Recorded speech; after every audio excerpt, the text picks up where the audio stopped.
Непосредно пред пазарното лансирање на својот прв електричен автомобил во Европа, Honda се сврте и кон Америка. Поддршката за тоа ја побара во својот повеќегодишен партнер во развојот на возилата со алтернативен погон, General Motors.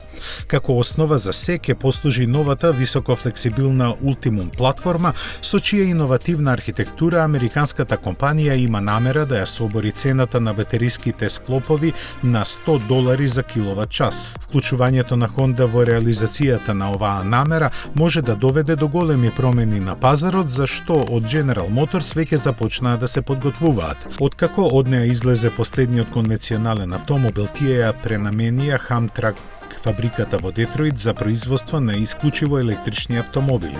За тоа планираат да инвестираат $2,2 милијарди и да вработат 2200 луѓе, што ќе резултира со возила со автономија од барем 640 км и способност 10-минутно полнење на батериите да им обезбеди поминување на 160 км.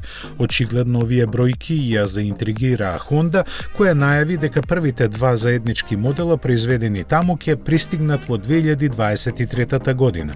Јапонците ветија дека тие ќе ги следат барањата на нивните клиенти во поглед на дизајнот, возните карактеристики и организацијата на интериерот.